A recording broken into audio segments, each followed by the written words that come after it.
Ayan, Raffle Max by Raffle King. Kung wala pa kayong account, click nyo yung register at mag-register kayo.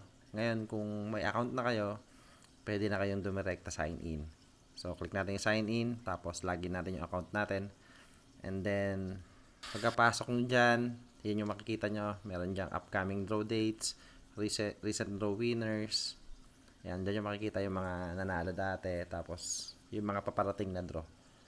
Tapos, kailangan nyo mag-cash in para makataya kayo. Click nyo yung cash in. Pag click nyan, makikita nyo dyan yung Gcash name tsaka Gcash number. So, sendan nyo ng pera yan. Tapos, ilagay nyo yung amount dun sa baba. Tsaka yung Gcash reference number para ma-approve ng admin or ng loader.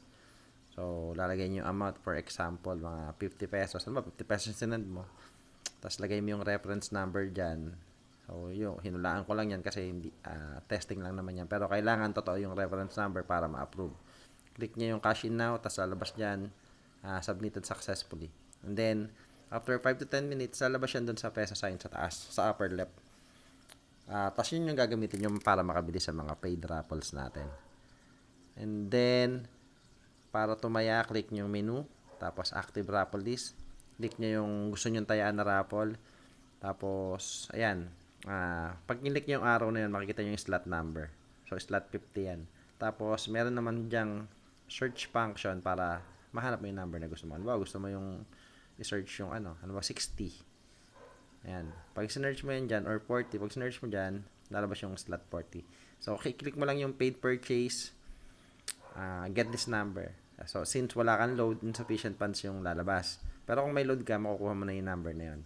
So, every paid raffle, meron siyang free credits lagi. Pag bumili ka sa paid raffle, lagi may free credits. Tapos, pwede mo siyang itaya sa mga free raffle natin. Yung free credits, laging meron nun. Hindi pwedeng wala. Basta bumili ka, may libre ka. So, i-click mo yung free raffle. Kung meron ka ng free credits, scroll down mo yan. Tapos, pwede kang mag-credit purchase. So, libre yan. Laging meron, hindi pwedeng wala. Yung free credits natin, depende sa amount ng paraffle natin. At dun yun makikita sa letter C sa taas. Pag meron kang free credits. Yun lang at good luck sa inyong lahat.